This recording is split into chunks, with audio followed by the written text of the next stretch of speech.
The transport shuttle's engines faded to silence as it disappeared beyond Kepler 442c's crimson horizon, leaving Lisa and Kamal standing alone on the barren plateau. The elderly human couple watched their adopted Zephyrian children's vessel become nothing more than a distant speck against the alien sky. 60 years, Lisa whispered, her weathered hands trembling slightly. 60 years we raised them, loved them, sacrificed everything for them. Kamal placed a protective arm around his wife's shoulders, his own eyes reflecting the same hurt and bewilderment. At 78 and 81 respectively, they had been deemed expired assets by the Galactic Council's new efficiency protocols. Their Zephyrian children, Vex and Kira, had reluctantly complied with the mandate to relocate their aging human guardians to this retirement world.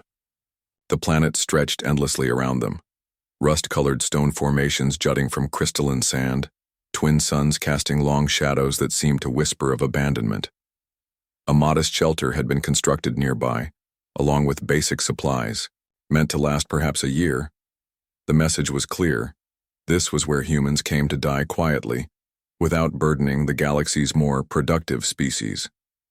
The children said they'd visit, Kamal said, though his voice carried no conviction. Lisa squeezed his hand. They won't. The Zephyrians never could handle emotional attachments. We knew this day might come. As the first week passed, the couple established a routine. Kamal tended their small hydroponic garden while Lisa explored the immediate area, her xenoarchaeologist training never fully dormant despite decades of domestic life. The planet seemed utterly lifeless. No vegetation, no wildlife, just endless expanses of stone and sand beneath the burning twin suns. On the 8th day, Lisa discovered something extraordinary. "Kamal!" she called from a crevice between two towering rock formations. "You need to see this."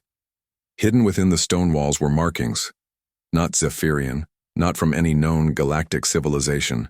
The symbols were crude but purposeful, carved deep into the crystalline substrate. As Lisa traced them with her finger, they began to glow with a soft blue light. "These aren't natural formations," she breathed.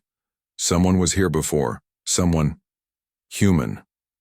The glowing intensified, and suddenly a section of the wall slid away with a deep rumble. Beyond lay a tunnel that descended into the planet's depths, lit by the same blue phosphorescence. Kamal arrived breathless, his walking cane clicking against the stone. "Lisa, what have you found?" "Our inheritance," she said with growing wonder. The tunnel led to a vast underground chamber filled with technology unlike anything either had seen in their decades among the galactic community. Crystalline computers hummed with quiet energy. Holographic displays showed star maps of impossible complexity, and at the center stood a massive construct that pulsed with the rhythm of a heartbeat. A voice emerged from the walls themselves, speaking in perfect English.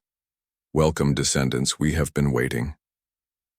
The chamber filled with ghostly blue figures, humans, but not quite. Their forms flickered between solid and translucent, and their eyes held the weight of eons.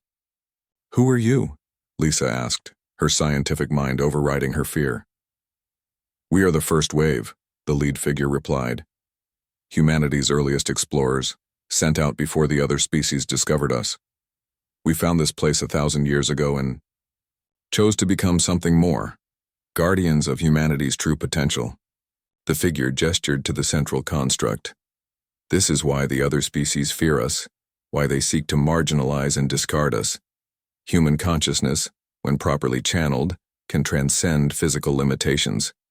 We became one with this world's quantum field, preserving ourselves to guide future generations."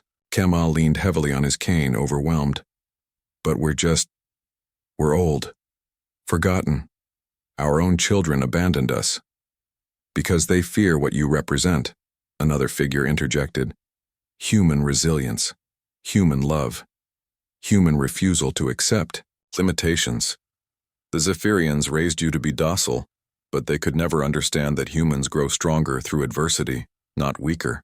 The lead figure approached Lisa. "You spent decades studying dead civilizations, never knowing you were meant to help birth a new one. And you, she turned to Kamal, kept gardens alive on worlds where nothing should grow. These are not coincidences. The chamber's displays suddenly shifted, showing views across the galaxy. Other retirement worlds where abandoned human elders were discovering similar chambers, awakening similar guardians. Every species that joined the Galactic Council was required to surrender their most dangerous individuals, the figure explained. They thought they were disposing of humanity's dead weight. Instead, they gave us exactly what we needed: experienced humans with nothing left to lose and everything to prove. Lisa felt something changing within her, a vitality she hadn't experienced in decades. What are you offering us? The chance to become humanity's true ambassadors, not as subjects of the Council, but as equals. We offer you consciousness expansion, extended life, and the tools to contact every hidden human settlement in the galaxy. The other species played a game of chess, never realizing humans invented the concept of flipping the board. Kamal straightened, his back no longer bent with age. And our children? Vex and Kira? We'll learn that love is not a weakness to be discarded, but humanity's greatest strength. When they discover what their abandoned parents have become, they will understand the true meaning of family. As the transformation began, Lisa and Kamal felt their consciousness expanding beyond their aging bodies, becoming something both more and essentially human.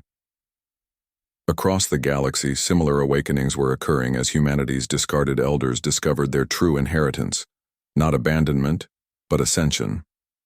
The Galactic Council had made their greatest mistake in underestimating humanity's most fundamental trait. They never stayed down when knocked down. They got back up, adapted, and came back stronger. The elderly couple who had been left to die on a lonely planet had instead found their purpose as harbingers of humanity's next evolutionary leap. The inheritance they claimed wasn't wealth or power, it was the future itself. In the vast underground chamber, Lisa and Kamal smiled at each other with eyes that now held the light of stars, ready to show the galaxy what humanity could truly become.